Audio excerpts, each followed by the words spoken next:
Germany में ये रोज का हाल है। इसमें गलत क्या है? धुलाई और टॉयलेट में बहाने के लिए बिल्कुल साफ पानी। बर्लिन के एक इंजीनियर के मुताबिक ये पानी की बर्बादी है। पानी हमारा नंबर 1 पेय पदार्थ है और उसकी जगह टॉयलेट में नहीं है। एरविन नॉल्डे ने रिहायशी इमारतों के लिए वेस्ट वाटर ट्रीटमेंट सुविधा शुरू की। ये एक स्टूडेंट डॉर्मेट्री यानी छात्रों के रहने की जगह है। यहाँ हम नहाने के बाद बहता पानी और सिंक का गंदा पानी ही रिसाइकिल करते हैं। इस बिल्डिंग के लिए उतना ही काफी है।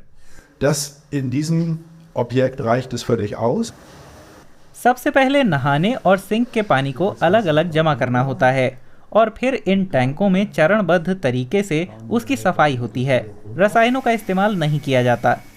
उनके बदले छोटी फोम क्यूब इस्तेमाल की जाती हैं, जिनमें सूक्ष्म जीव होते हैं जो खतरनाक बैक्टीरिया को खा जाते हैं। कोई रोगाणु बचा रह गया तो उसे पराबैंगनी किरणों से खत्म कर दिया जाता है। बर्लिन स्थित इस डॉर्मेट्री में नोल्डे की एक वाटर रिसाइकलिंग सुविधा जनवरी 2023 से दिन रात चालू है। उसके फौरन बाद ओएशिक दासगुप्ता रिसर्च असिस्टेंट के रूप में 2 कमरों के इस अपार्टमेंट में आ गए। पानी हमारा एक बहुत ही ज़रूरी संसाधन है। जर्मनी समेत दुनिया के बहुत से हिस्सों में और भारत में भी 2030 तक पानी की हमारी ज़रूरत दोगुनी हो जाएगी, लेकिन हमारे पास पर्याप्त पानी नहीं होगा। डॉर्मेट्री में रह रहे बहुत से स्टूडेंट रिसाइकलिंग सेटअप से अनजान हैं। यूक्रेन की मारिया भी उनमें एक हैं।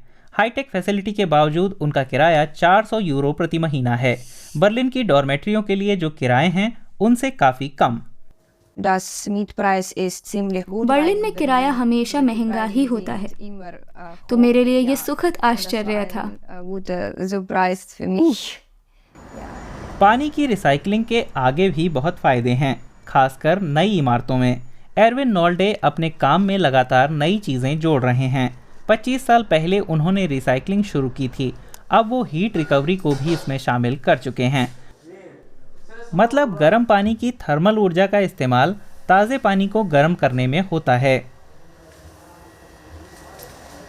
ये रिसाइकलिंग यूनिट पीने का 30 से 60% पानी बचाने में हमारी मदद करती है। हाइजीन के लिहाज से जोखिम मुक्त है, आराम पूरा है। हम ये साबित करने में समर्थ रहे कि ये न सिर्फ पानी बचाती है बल्कि ऊर्जा भी, और ये पूरा सिस्टम किसी आम सेटअप के मुकाबले ज़्यादा पर्यावरण अनुकूल है। ये 2 डॉर्मेट्रियां नगर की हाउसिंग कॉरपोरेशन ने बनाई थीं। गंदे पानी की रिसाइकलिंग के लिए बर्लिन ब्रांडेनबुर्ग इलाके में ये शुरुआती प्रयास है। इसमें पैसा भी ज़्यादा खर्च हुआ, प्रति वर्ग मीटर 20 यूरो ज़्यादा, लेकिन ये खर्च बेकार नहीं जाएगा, इतना तो साफ है। आगे भी इसी तरह के प्रोजेक्ट बनाने की योजना है।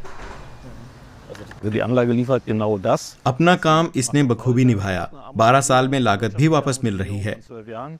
पानी की बचत हो रही है। CO2 और ऊर्जा सिस्टम में वापस जा रहे हैं। तो कुल मिलाकर ये एक बढ़िया पैकेज और रिहायशी इमारतों के लिए बेहतरीन विकल्प है।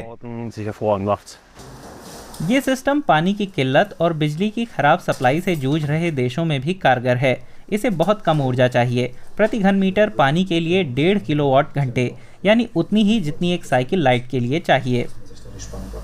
डिसेंट्रलाइज रिसाइकलिंग उन इलाकों के लिए निश्चित रूप से सही है जहां वेस्ट वाटर सिस्टम सही ढंग से काम नहीं कर रहे। अगर बिजली सप्लाई में गड़बड़ी है तो हमें छत पर सोलर पैनल चाहिए। ये सिस्टम रात में भी काम कर सकता है। एक छोटी सी बैटरी चाहिए। प्रति घन मीटर पानी के लिए 1.5 किलोवाट घंटे, बिल्कुल ज्यादा नहीं। इंजीनियर एरविन नॉल्डे को रिसाइकिल हुए पानी की क्वालिटी पर गर्व है। माइक्रोबायोलॉजिकल परीक्षणों से पता चला है कि वो पीने के पानी जैसा ही है। पार्कों और बागों की सिंचाई के लिए उपयुक्त, और टॉयलेट के लिए तो कहना ही क्या।